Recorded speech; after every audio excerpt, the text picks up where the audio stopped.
Hello ವೀಕ್ಷಕರೇ, ನಮಸ್ಕಾರ. ತಮ್ಮೆಲ್ಲರಿಗೂ ಮತ್ತೊಮ್ಮೆ ಭಾಗ್ಯ ಟಿವಿಗೆ ಸ್ವಾಗತ ಸುಸ್ವಾಗತ ಕೋರ್ತಾ ಇದ್ದೀವಿ.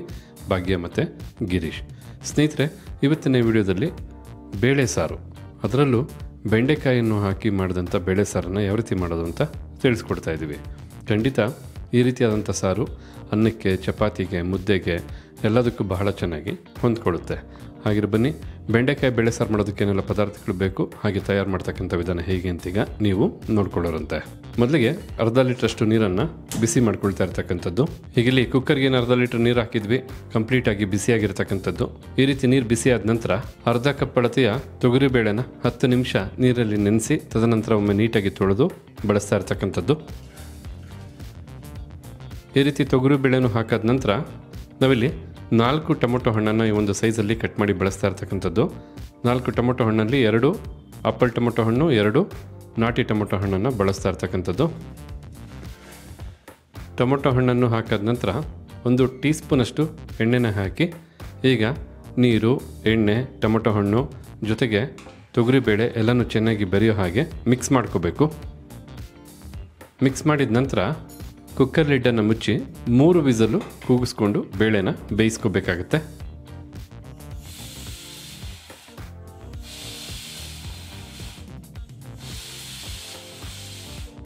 ಓಕೆ ವೀಕ್ಷಕರೇ, ಹೀಗಿಲ್ಲಿ ಕುಕ್ಕರ್ 3 ವಿಸಲ್ ಬಂದಾಯಿತು. ಫ್ಲೇಮನ್ನು ಆಫ್ ಮಾಡ್ಕೊಳ್ಳೋಣ. ಕುಕ್ಕರು ತಣ್ಣಗಾಗಲಿ. ಕುಕ್ಕರ್ ತಣ್ಣಗಾಗ್ತಕ್ಕಂಥ ಈ ಸಮಯದಲ್ಲಿ ಈಗಿಲ್ಲಿ ಮತ್ತೊಂದು ಬಾಣಲಿನ ಬಿಸಿ ಮಾಡ್ಕೊಂಡಿರ್ತಕ್ಕಂಥದ್ದು. ಬಿಸಿಯಾದಂಥ ಬಾಣಲಿಗೆ 300 ಗ್ರಾಮ್ ಅಷ್ಟು ಬೆಂಡೆಕಾಯನ್ನು ಮೊದಲೇ ನೀಟಾಗಿ ತೊಳೆದು ತದನಂತರ ತೇವನ್ನು ಒರೆಸಿ ಈ ಒಂದು ಸೈಜಲ್ಲಿ ಕಟ್ ಮಾಡಿ ಬಳಸ್ತಾ ಇರ್ತಕ್ಕಂಥದ್ದು. ಈಗ 1 ಟೇಬಲ್ ಸ್ಪೂನ್ ಅಷ್ಟು ಎಣ್ಣೆನ ಹಾಕಿ ಬೆಂಡೆಕಾಯಿನೀಗ ಚೆನ್ನಾಗಿ ಹುರಿಬೇಕಾಗತ್ತೆ. ಸರಿಸುಮಾರು 7-8 ನಿಮಿಷಗಳ ಕಾಲ ಬೆಂಡೆಕಾಯನ್ನು ಮೀಡಿಯಂ ಫ್ಲೇಮ್ನಲ್ಲೇ ಹುರಿಬೇಕು. ಬೆಂಡೆಕಾಯಲ್ಲಿರ್ತಕ್ಕಂಥ ಲೋಳೆ ಅಂಶ ಎಲ್ಲ ಆಗ ಹೋಗುತ್ತೆ. ಬೆಂಡೆಕಾಯಿ ತಿನ್ನಬೇಕಾದ್ರೆ ತುಂಬ ರುಚಿಯಾಗಿರುತ್ತೆ. ಬೆಂಡೆಕಾಯಲ್ಲಿ ಯಾವುದೇ ಒಂದು ಅಡುಗೆ ಮಾಡೋದು ತುಂಬ ರುಚಿ ಇರುತ್ತೆ, ಅದರಲ್ಲೂ ಬೇಳೆ ಸಾರು ಮತ್ತಷ್ಟು ರುಚಿ ಇರುತ್ತೆ. ಇವೆರಡರ ಒಂದು ಮಿಶ್ರಣ ಏನಿದೆಯಲ್ವಾ, ಬೆಂಡೆಕಾಯಿ ಬೇಳೆ ಸಾರು ಅದ್ಭುತವಾದಂಥ ರುಚಿನ ಒಳಗೊಂಡಿರುತ್ತೆ. ಖಂಡಿತ ನೀವೆಲ್ಲರೂ ಒಮ್ಮೆ ಟ್ರೈ ಮಾಡಲೇಬೇಕು. 7-8 ನಿಮಿಷ ಕಂಪ್ಲೀಟಾಗಿ ಹುರಿದಾದ ನಂತರ ಯಾವ ರೀತಿ ಯಾವೊಂದು ಅದಕ್ಕೆ ಬೆಂಡೆಕಾಯಿನ ಹುರಿದಿರ್ತೀವಿ ಅಂತ ನೋಡ್ಕೊಳ್ಳೋರಂತೆ. ಈಗ ಇಲ್ಲಿ ನೋಡ್ತಾ ಇರ್ಬೋದು, ಒಟ್ಟಾರೆಯಾಗಿ 7-8 ನಿಮಿಷ ಮೀಡಿಯಂ ಫ್ಲೇಮ್ನಲ್ಲೇ ಬೆಂಡೆಕಾಯಿನೆಲ್ಲ ಚೆನ್ನಾಗಿ ಫ್ರೈ ಮಾಡಿರ್ತಕ್ಕಂಥದ್ದು. ಈ ಸಮಯದಲ್ಲಿ ಫ್ಲೇಮನ್ನು ಆಫ್ ಮಾಡ್ಕೊಳ್ಳೋಣ. ಬೆಂಡೆಕಾಯಿ ಎಲ್ಲ ಲೋಳೆ ಅಂಶ ಹೋಗಿ ತುಂಬ ಚೆನ್ನಾಗಿ ಫ್ರೈ ಆಗಿರ್ತಕ್ಕಂಥದ್ದು.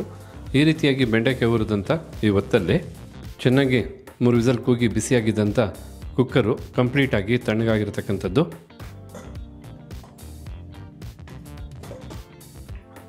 ಹಾಗೆ ತಾವಿಲ್ಲಿ ನೋಡ್ತಾ ಇರ್ಬೋದು, ಬೇಳೆ ಮತ್ತು ಟೊಮೊಟೊ ಹಣ್ಣೆಲ್ಲ ಬಹಳ ಚೆನ್ನಾಗಿ ಬೆಂದಿರ್ತಕ್ಕಂಥದ್ದು. ಈಗ ಬೇಳೆ ಮತ್ತು ಟೊಮೊಟೊ ಹಣ್ಣು ಬೆಂದು ಹೆಚ್ಚುವರಿ ಇರತಕ್ಕಂಥ ನೀರನ್ನು ಮಾತ್ರ ಬೇರ್ಪಡಿಸ್ಕೋಬೇಕಾಗತ್ತೆ.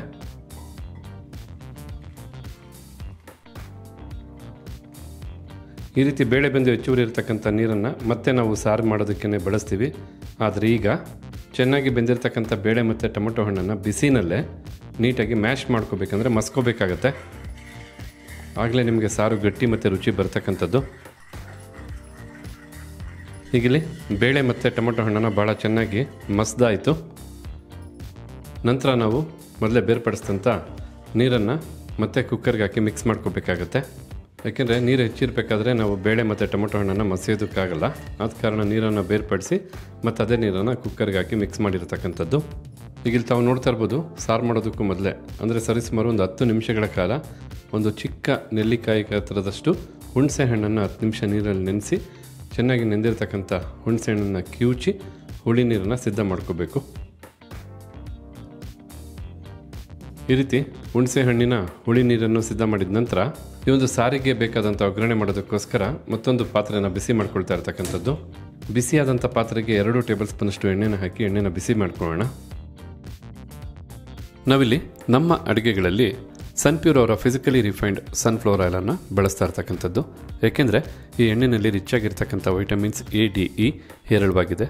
ಹಾಗೆ ಈ ಎಣ್ಣೆಯಲ್ಲಿ ಯಾವುದೇ ರೀತಿಯಾದಂಥ ಕೆಮಿಕಲ್ಸ್ ಇಲ್ಲ, ಹೆಚ್ಚು ಕೊಲೆಸ್ಟ್ರಾಲ್ ಅಂಶ ಸಹ ಇರೋದಿಲ್ಲ. 100% ಪ್ಯೂರಿಟಿ ಆದಂಥ ಎಣ್ಣೆ.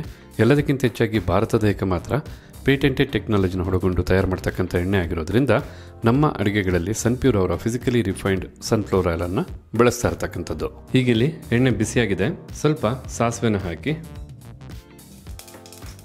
ಈ ರೀತಿ ಸಾಸಿವೆನೂ ಸಿಡಿದಾದ ನಂತರ ಸ್ವಲ್ಪ ಜೀರಿಗೆನ ಹಾಕಿ, ಹಾಗೆ ಚಿಟಿಕೆಯಷ್ಟು ಹಿಂಗು, 5ರಿಂದ 6 ಎಸಳು ಬೆಳ್ಳುಳ್ಳಿನ ಜಜ್ಜಿ ಬಳಸ್ತಾ ಇರ್ತಕ್ಕಂಥದ್ದು, ಹಾಗೆ 2 ಬ್ಯಾಡಗಿ ಮೆಣಸಿನಕಾಯಿನ ಚಿಕ್ಕ ಚಿಕ್ಕದಾಗಿ ಕಟ್ ಮಾಡಿ ಬಳಸ್ತಾ ಇರ್ತಕ್ಕಂಥದ್ದು.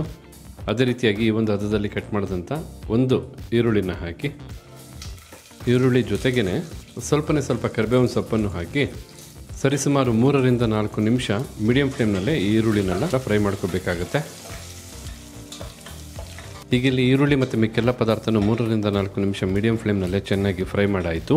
ಹುಣಸೆಹಣ್ಣನ್ನು ಕಿವುಚಿ ಸಿದ್ಧ ಮಾಡಿದಂಥ ಹುಳಿ ನೀರನ್ನು ಹಾಕಿ, ಹಾಗೆ 3 ಟೇಬಲ್ ಸ್ಪೂನಷ್ಟು ಸಾರಿನ ಪುಡಿ ಅಂದರೆ ಬೇಳೆ ಸಾಂಬಾರು ಪೌಡರ್ ಅಂತ ಹೇಳ್ಬೋದು, ಜೊತೆಗೆ ರುಚಿಗೆ ತಕ್ಕಷ್ಟು ಉಪ್ಪನ್ನು ಸಹ ಹಾಕಿ, ಈಗ ಈ ಎಲ್ಲ ಪದಾರ್ಥಗಳು ಚೆನ್ನಾಗಿ ಬೆರೆಯೋ ಹಾಗೆ ಒಮ್ಮೆ ಬೆರೆಸಿ ಬಿಸಿ ಮಾಡ್ಕೋಬೇಕಾಗತ್ತೆ. ಈ ರೀತಿ ಎಲ್ಲ ಪದಾರ್ಥಗಳನ್ನು ಚೆನ್ನಾಗಿ ಬೆರೆಸಾದ ನಂತರ ಆಗಲೇ ಚೆನ್ನಾಗಿ ಹುರಿದಂಥ ಬೆಂಡೆಕಾಯಿನೂ ಸಹ ಹಾಕಿ, ಈಗ ಬೆಂಡೆಕಾಯಿನೂ ಸಹ ಮೀಡಿಯಂ ಫ್ಲೇಮ್ನಲ್ಲೇ 1 ನಿಮಿಷ ಬೆರೆಸಿ ಬಿಸಿ ಮಾಡ್ಕೋಬೇಕಾಗತ್ತೆ. ಬೆಂಡೆಕಾಯಿನ ಚೆನ್ನಾಗಿ ಮೊದಲೇ ಹುರಿದಿರ್ತಕ್ಕಂಥದ್ದು, ಆದರೂ ಸಹ ಉಪ್ಪು ಖಾರ ಎಲ್ಲ ಚೆನ್ನಾಗಿ ಹೊಂದ್ಕೊಳ್ಳೋದಕ್ಕೋಸ್ಕರ ಈ ರೀತಿ 1 ನಿಮಿಷ ಬೆರೆಸ್ತಾ ಬಿಸಿ ಮಾಡಿಕೊಂಡ್ರೆ ಸಾಕಾಗತ್ತೆ. ನಂತರ ನಾವು ಕುಕ್ಕರಲ್ಲಿ ಬೇಳೆ ಮತ್ತು ಟೊಮೊಟೊ ಹಣ್ಣನ್ನು ಬೇಯಿಸಿ ಮ್ಯಾಶ್ ಮಾಡಿದ್ವಲ್ಲ, ಆ ಬೇಳೆಯ ನೀರನ್ನು ಸಹ ಹಾಕಿ ಒಮ್ಮೆ ಮಿಕ್ಸ್ ಮಾಡ್ಕೊಂಡು ನೋಡ್ಕೊಳ್ಳಿ ಸಾರು ಯಾವ ಹದದಲ್ಲಿ ಗಟ್ಟಿ ಇದೆಯಾ ತೆಳು ಇದೆಯಾ ಅಂತ. ಮೊದಲು ಎಷ್ಟು ಬಳಸಿದ್ವೋ ಅಷ್ಟೇ ನೀರನ್ನು ಹಾಕಿ ಗಟ್ಟಿಯಾಗಿ ಸಾರನ್ನ ಮಾಡ್ತಾ ಇರೋದು. ಈ ಸಮಯದಲ್ಲಿ ಬೇಕಿದ್ರೆ ತಮ್ಮ ಇಚ್ಛಾನುಸಾರ ನೀರನ್ನು ಹಾಕಿ ಸಾರನ್ನು ತಮಗೆ ಬೇಕಾದಂಥ ಅದಕ್ಕೆ ಸಿದ್ಧ ಮಾಡ್ಕೋಬೋದು. ಚೆನ್ನಾಗಿ ಎಲ್ಲ ಪದಾರ್ಥಗಳು ಬೆರೆಯೋ ಹಾಗೆ ಮಿಕ್ಸ್ ಮಾಡಿದ ನಂತರ ಮೇಲೆ ಸ್ವಲ್ಪ ಕೊತ್ತಂಬರಿ ಸೊಪ್ಪನ್ನು ಹಾಕಿ, ಹಾಗೆ ಒಂದು ಲಿಡ್ಡನ್ನು ಕ್ಲೋಸ್ ಮಾಡಿ ಸರಿಸುಮಾರು 8ರಿಂದ 10 ನಿಮಿಷ ಲೋ ಫ್ಲೇಮ್ನಲ್ಲೇ ಸಾರನ್ನು ಚೆನ್ನಾಗಿ ಬಿಸಿ ಮಾಡಿ ಕುದಿಸ್ಕೋಬೇಕಾಗತ್ತೆ. ಆಗ ಖಾರದ ಪುಡಿಲಿರ್ತಕ್ಕಂಥ ಹಸಿ ವಾಸನೆಯೂ ಹೋಗುತ್ತೆ, ಜೊತೆಗೆ ಸಾರು ಸೂಪರಾಗಿ ಬಿಸಿ ಬಿಸಿಯಾಗಿ ಸಿದ್ಧವಾಗುತ್ತೆ. ಬರೀ ಸಿದ್ಧವಾಗೋದಲ್ಲ, ಬಾಯಿ ಚಪ್ಪರಿಸೋ ರುಚಿನಲ್ಲಿ ಬೆಂಡೆಕಾಯಿ ಬೇಳೆ ಸಾರು ಸಿದ್ಧವಾಗ್ತಕ್ಕಂಥದ್ದು. ಈಗ ಇಲ್ಲಿ ನೋಡ್ತಾ ಇರ್ಬೋದು, ಸರಿಸುಮಾರು 8ರಿಂದ 10 ನಿಮಿಷಗಳ ಕಾಲ ಲೋ ಫ್ಲೇಮ್ನಲ್ಲೇ ಚೆನ್ನಾಗಿ ಸಾರನ್ನು ಕುದಿಸಿರ್ತಕ್ಕಂಥದ್ದು.